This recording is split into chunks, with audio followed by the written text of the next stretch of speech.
Ndi nitekana umunezero nsubire ngusuhuze nkuhakaze nshuti mukunzi wacu wobandanya kubana natwe ngaha kuri ino mboneshakure igushikiriza amakuru, ibiganiro kumwe n'inkuru bigezweho biriko bivugwa irya nino mu gihugu c'u Burundi ndetse no hakurya y'imbibe z'igihugu c'u Burundi mu yandi makungu. Ndaguhaye ikaze nunyemerere nguhe mwiriwe cange mwaramutse bivanye n'aho udukurikira uherereye kuri uwu munsi w'Imana igenekerezo rya 24 z'ukwezi kw'icumi na kabiri umwaka w'ibihumbi 2023. Muri komine Giharo umugabo yicishijwe amahiri n'imbonerakure. Josue w'imyaka 22 yarakubiswe ku muhingamo wo kuri uwu wa gatatu n'imbonerakure, ni ukuvuga abanywanyi b'umuhari w'urwaruka rw'umugambwe CNDD FDD zirongowe na Bernard Niyibizi. Bamusize ari ikiruruma hafi y'umuhana wiwe yahavuye anapfa. Umuryango w'uwo muhisi wavuye usaba ko haba amatohoza imbere y'uko ahambwa, ariko uriko uraterwa ubwoba n'intwaro n'indongozi z'umugambwe uri ku butegetsi. Vyose vyatanguye aho Josue yasaba uwundi muyabaga kugura ipantaro agurisha ibihumbi 20 vy'amarundi. Inyuma yo kuvugana no gusangira akarahuri kubw'ababibonye, iyo miyabaga ibiri yaremeranije. Bafashe ingingo ko mwene kugura iyo pantaro haja kuyitora kwa Josue ku mutumba Kabingo uhana urubibe na Butezi, aho iryo bara ryagwiriye. Uko utumvikana kwadukiye mu nzira. Uwo muguzi yaciye aja kurondera imbonerakure zirongowe na Bernard Niyibizi, azirongoye muri komine nshasha ya Musongati iri mu bumanuko bushira ubuseruko bw'u Burundi, zikaba zitaratevye kuhaseruka. Basanzeho Josue baca batangura kumuhuragura amahiri nk'uko bivugwa n'abanyagihugu baba ku mutumba Butezi. Abavyeyi n'abavukanyi ba Josue bamaze kumenya ko hageramiwe, baciye baza baranyarukana amafaranga 20,000 kugira ngo bakure Josue mu minwe y'abo bagizi ba nabi. Nubwo ayo mafaranga yasubijwe uwo muguzi, ntivyatumye hagaruka impore. Hafashwe ingingo ko bagenzi biwe babandanya bakubita Josue. Bamuryamitse abamvye amaguru n'amaboko bitandukanye. Uko akaba ariko abanyagihugu bo ku mutumba Butezi bamenyesha. Bernard Niyibizi yategetse imbonerakure kurekera ikiruruma c'uwo muhisi hafi yaho aba. Josue yaciye apfa mu nyuma zaho. Se w'uwo yishwe yategetse kuri uwu wa kane amatohoza ku rupfu rw'umuhungu wabo imbere y'uko afubwa. Ariko indongozi z'umugambwe CNDD FDD na bamwe mu ntwaro baramugwanije, uko akaba ariko bivugwa n'abanyagihugu. Uwurongoye umugambwe CNDD FDD mu ntara nshasha ya Burunga ariwe yitwa Sylvain Nzikoruriho ndetse na Lydia Nihimbazwe, musitanteri wa komine Giharo, bategetse se wa Josue ko atari uguhamba gusa uwo muhungu wiwe vyihuta mw'itongo ryiwe, ahubwo acava no mu ntara ya Rutana, uko akaba ariko ababibonye bavuga. Ababanyi b'uwo muryango baribaza ukuntu abakoze ishano bongera ikibi mu kindi mu gihugu citwa ko kigengwa n'amategeko. Muri iyo komine ya Giharo, Josue ni umuntu wa gatandatu apfuye aguye mu minwe y'imbonerakure kuva mu mwaka w'ibihumbi 2020. Abo bagirizwa ntibarigera babazwa. Kuva mu mwaka w'ibihumbi 2023 abantu 4 barishwe n'imbonerakure muri iyo komine ya Giharo gusa. Ivyababaje benshi ni igandagurwa rya Jean Claude Niyongabo, umunywanyi w'umugambwe SNL, umugambwe utavuga rumwe n'uwuri ku butegetsi, yagandaguwe buca umukuru w'igihugu Ndayishimiye hagira urugendo muri iyo komine ku wa 19 Rusama 2023. Yishwe n'imbonerakure zariko zirakizura mw'ijoro zicungereye ibarabara rya Muzye Giharo. Urwo rugendo rw'umukuru w'igihugu neva ntirwabaye. Mu Burundi imbonerakure zirakora ibikorwa vyakozwe n'abajejwe umutekano mu gukizura ijoro. Ku munsi wabahariwe, umunyamabanga mukuru w'umugambwe CNDD FDD Reverien Ndikuriyo aheruka gushimira urwaruka rwo mu mugambwe wiwe ku ntererano yarwo mu gukingira imbibe z'igihugu.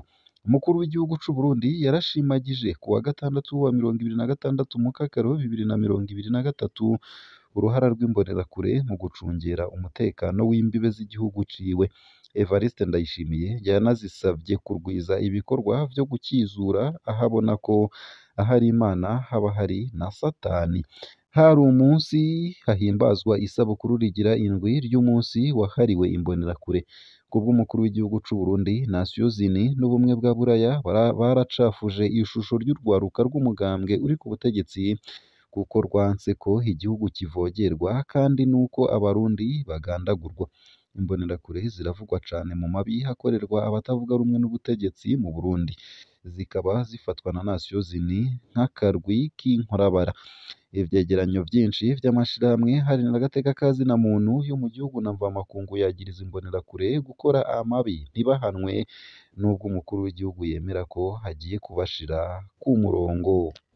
Nayo mu bindi kandi homenya ko hariko hategurwa ivangwa ry'imitahe riteye amakenga hagati ya Sosumo ndetse na Sarayi Group yo mu gihugu c'Ubuganda. Urwandiko umuyobozi mwishikira mu biro vy'umukuru w'igihugu yarungikiye umuyobozi mukuru w'ihinguriro ry'isukari Sosumo amutegeka kunyarutsa ibikenewe bijanye no kwiyunga kw'iryo shirahamwe ndetse na Sarayi Group ryo mu gihugu c'Ubuganda mu ntumbero yo kongereza umwimbu w'isukari muri ico gihugu co muri Afurika y'ubuseruko. Mugabo abakozi biwe bafise amakenga kuri uwo mugambi kubera ko batagishijwe inama canke ngo bashirwemwo mw'itunganywa ryawo. Ivyo bibaye mu gihe ishirahamwe Sosumo ryahagaritse guhingura isukari kandi isukari ikaba ikenye cane mu gihugu. Inkuru yerekeye uko gushira hamwe Sosumo n'iryo rindi shirahamwe yibonekeje ku mbuga ngurukanabumenyi. Mugabo bamwe mu bakozi b'iryo shirahamwe rihingura isukari bavuze ko batazi ibijanye n'uwo mugambi. Twumvise ivy'uwo mugambi kw'iradiyo, mugabo umuyobozi canke urwego nshingwantwaro nta na kimwe bigeze batubwira. Uko akaba ariko bemeje. Abo bakozi bakaba bavuga ko bafise ubwoba kuri kazoza kabo hamwe uko guhuza ayo mashirahamwe vyoja mu ngiro kandi batigeze bagishwa inama. Mu rwandiko umuyobozi mwishikira mu biro vy'umukuru w'igihugu aherutse kwandikira umuyobozi mukuru wa Sosumo yamusavye kwagura ishirahamwe no kurihuza n'iryo rindi bitegerezwa gutangura muri Nzero 2024. Amakuru dukura mu biro vy'umukuru w'igihugu akaba avuga ko uko gusiganwa n'ibihe bavuga itangura ry'ubwo bwiyunge ari uko bizovugwa mw'ijambo umukuru w'igihugu azoshikiriza abarundi rirangiza umwaka. General Aloys Sindayihebura akaba amenyesha ko leta y'u Burundi itegekanya kubaka irindi hinguriro ryunganira Sosumo kugira ngo umwimbu w'isukari wongerekane. Mugabo iryo hinguriro rizokwikora ku bikaju vya Sosumo nk'uko yabimenyesheje. Ibikaju vy'abanyagihugu bitegerezwa guharurwa neza bikagurwa kugira hongerekane umwimbu Sosumo itanga nk'uko urwo rwandiko rubivuga. Uko kwiyunga kw'ayo mashirahamwe kurimirije mu gihe isukari ya Sosumo isa n'iyitaboneka mu gihugu. Icatangaje nuko isekeza ryo guhingura isukari ryategerezwa kuranga kuwa 23 Kigarama 2023 ryarangiye mu mpera za Munyonyo. Umushikiranganji w'uburimyi n'ubworozi yamenyesheje ko guhagarika isekeza vyatumwe nuko imvura yabaye nyinshi ica ituma imashini zidashobora gushika mu mirima kwegeranya ibikaju biba vyatemwe kubera ko haca hashaya cane. Uruzi Maragarazi rwarenze inkombe zarwo, amazi yarwo aca atera imirima y'ibikaju bigatuma kwegeranya ibikaju bitemwe bidashoboka nk'uko vyamenyeshejwe n'abakozi ba Sosumo bavuganye na SOS Media Burundi. Muri iri sekeza Sosumo yashoboye guhingura amatoni 13,000 mu gihe ubuyobozi bw'iryo hinguriro bwategekanya amatoni 20,000. Abakozi bakaba bavuga ko ivyo vyari vyategekanijwe bitari gukunda kuko isekeza ryatevye gutangura kubera hari amamashini yariko arasanurwa. Inama shikiranganji yabaye kuwa 13 muri uku kwezi kwa Kigarama yafashe ingingo y'uko hogurwa isukari iva hanze kugira ngo iyo ngorane itorerwe umuti. Mugabo kugura iyo sukari hanze birateye ikibazo. Umushikiranganji w'ubudandaji yariyemereye ubwiwe wenyene ko yaba Sosumo canke abandi bigoye ko borangura isukari hanze kubera ubukene bw'amafaranga y'agaciro yo kuyigura. Ngaha akaba ari naho nsoreje ano makuru ntari naguteguriye ariko avugwa irya nino mu gihugu c'u Burundi ndetse no hakurya y'imbibe z'igihugu c'u Burundi mu yandi makungu. Ndakwipfurije kubandanya uraroranirwa no kugira ibihe vyiza ndetse yewe n'umunsi mwiza. Ugire umunsi w'Imana mwiza.